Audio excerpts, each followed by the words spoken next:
Hey there, Crypto Garden. This Tuesday I had to, miss the class that I was supposed to teach. And that was because my internet was not working. So here I am recording what I was supposed to teach. All right. So let me get into it.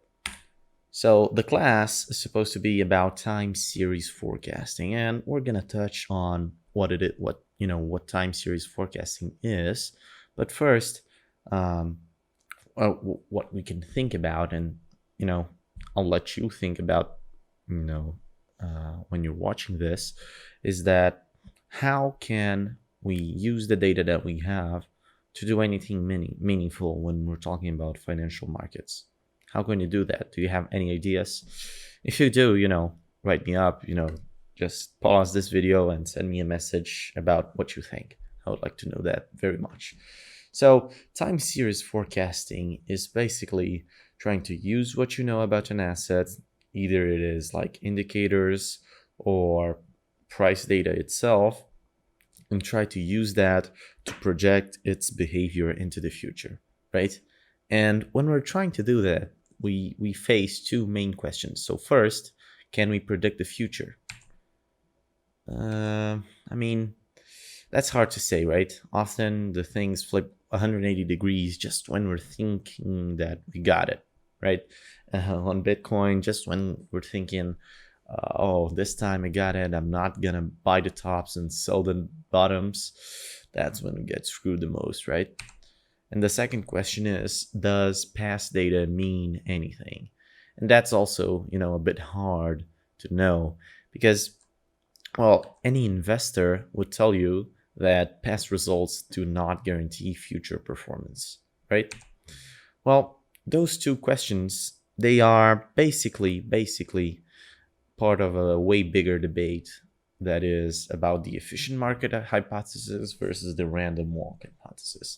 And we're not gonna, just go into this debate because there are real economists trying to settle this in real economic papers, and this is just a 20-year-old guy on your YouTube feed or whatever trying to explain you just superficially so you can understand something.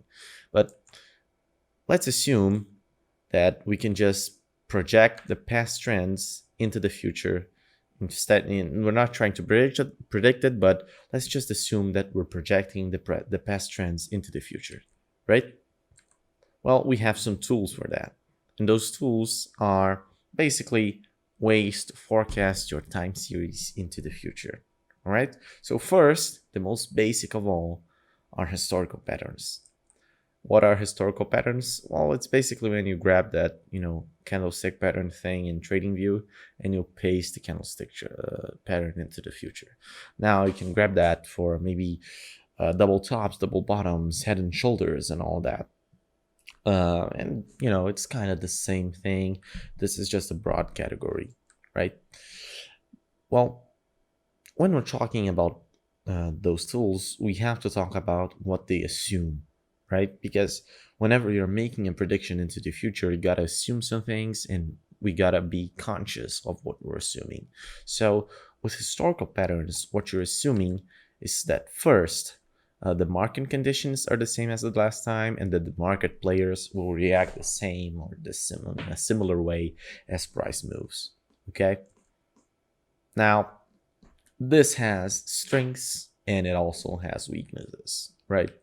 So first, let's talk about the strengths. So the strengths are that it is simple to use, and you can identify patterns very, very easily. I mean, our brains are basically made to do that, right?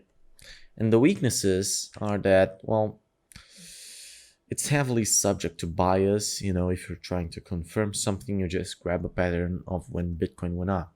And the initial assumptions are weak that market players will react the same way and the market conditions are similar, right? Okay, so that's it about strengths and weaknesses. Now let's talk about second tool, which is trend lines. And I mean, if you're into crypto for any amount of time, probably you know about trend lines by now. And with trend lines, what you're doing is basically drawing a line on your chart, basically as this chart right here, which is chain link. They are also very basic tools, right?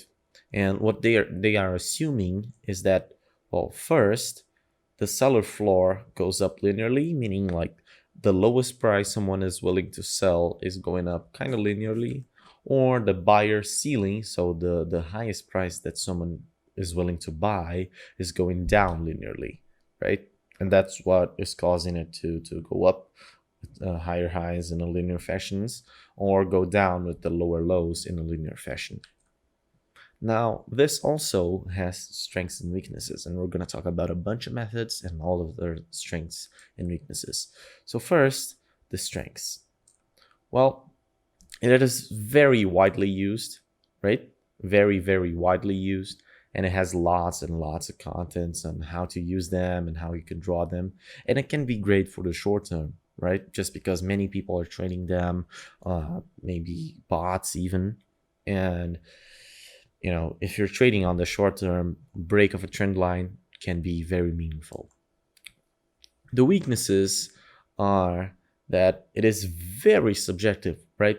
If you ask three different people to draw a trend line, the three of them will draw the trend line in different ways. And again, the assumptions are a bit weak, right? They do not hold up because, well, how can you assume that the buyer ceiling goes down linearly?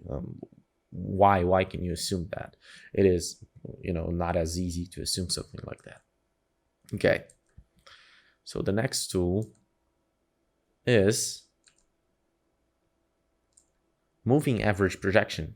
Okay, and with moving average projections, what you're taking is basically a random moving average. You can use like a 20-day, a 200-day, whatever, and you're just seeing how much it moves and projecting that movement into the future. And if the price goes around the moving average, in a very very patterny way, if I can say that, if it goes just dances around the moving average, then we can say that if this trend continues, then the pattern will keep on going. Okay, it is a bit more complex, right? Because now we're using indicators and calculations, and it assumes that, well, first, the trend speed will remain the same. So the speed at which price is moving is basically the same. And that the deviation from that mean will remain relatively the same, because the trend speed can continue in some way. It can continue to go down, but if it's just going down like up a lot and down a lot and creating lower lows and lower highs, then it's not as great of a forecasting tool, right?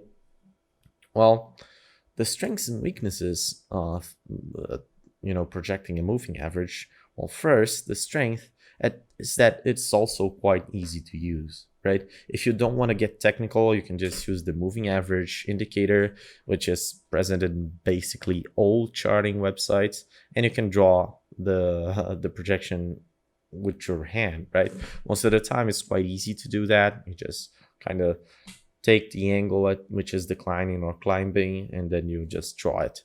The assumptions are a bit stronger than trend lines, and because they consider the rate of change in a trend, right? Now, the weaknesses are that, well, first, it can be very lagging in a volatile market. So if the price explodes upwards, then it takes a while for the moving average to catch up with that. And the trends, they change quite a bit with time. So it goes up a lot and down a lot. That's the crypto market, right? So it makes it, projecting a moving average into the future, it makes it more useful for the low to midterm. And when I talk low to midterm, maybe this is a little bit different than what you're used to, because I honestly don't like to look at anything below the 4-hour chart. So like low term, so short term to me is maybe a couple days, 5 days. That's short term to me. And for some people, short term is a couple hours. Midterm to me is a couple weeks. Okay. All right. So next tool is linear regression. Okay. in linear regression, you can do it directly on TradingView, or you can try to do something like in Excel or stuff like that. And the thing about linear regression is that we are starting to get statistical. So this is a statistical method, right? What it assumes is very much similar to the moving average projection, even because it's, doing much of the same stuff. So this is kind of a different wording for the trend speed. So the imbalance between supply and demand remains relatively the same, right? So supply and demand are like growing or falling relatively in the same range. And similarly to the moving averages, the deviation from that mean must remain similar, okay? All right, so the strengths and the weaknesses. First, the strength is that since it is a statistical method, you can calculate the goodness of fit. And if you plot it on TradingView, and I'm going to show you how to do it later, you can calculate the goodness of fit, meaning if it fits the data well, it's going to tell you, and if it doesn't, it's going to tell you that it doesn't. Also, it can take into consideration small or larger time frames. You can use just a couple of days, or you can use like a year. And it's very easy to use in TradingView. Just, click a couple times and it does it for you. The weaknesses are basically the same weaknesses as the moving average. The trends change with time and they aren't always linear. Okay, so next, now we're going to talk about something interesting, logarithmic regression. Okay, logarithmic regression are basically those, kind of inverted L-shaped curves, right? Now, these are more widely used in crypto. Maybe if you've been in crypto, and especially specifically like more analytical crypto, not TA, not daily TA, but the guys that are trying to analyze it for the long term, you've probably seen one of those charts, right? And what they assume is that, well, first, the price is perpetually increasing. The second, the rate at which the price is increasing is ever decreasing, but it never hits zero. So it starts increasing slower, but it never hits zero, right? It just never stops increasing. And third, depending on the version, it might also assume that we're going to have higher highs and higher lows forever. Now, when I say that, it's because you don't do logarithmic regression on just a couple of days. You use years of data, right? And so this is looking more at the extremely long term. So 2 years ahead, 3 years ahead, 5 years ahead, and 10 years ahead. Right? Okay, so the strengths and the weaknesses. So first, the strengths. Well, the assumptions are a bit stronger. It's quite a good fit for crypto if you look at the logarithmic regressions for Bitcoin. Also, it accounts for diminishing returns, which is basically a fact, right? We've seen that previous market cycles, they do bigger returns, and the newer market cycles, it doesn't have as great of a return as the last cycle, right? If you look at the charts, that's what you're going to see. Now, the weaknesses are that, well, first, it needs to be constantly refitted if you want a good fit.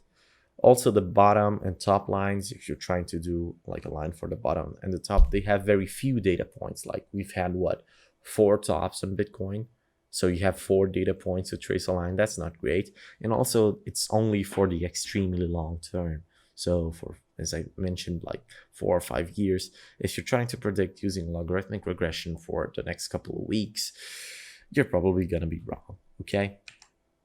Now, lastly, the last method that I wanted to mention is using other indicators, right?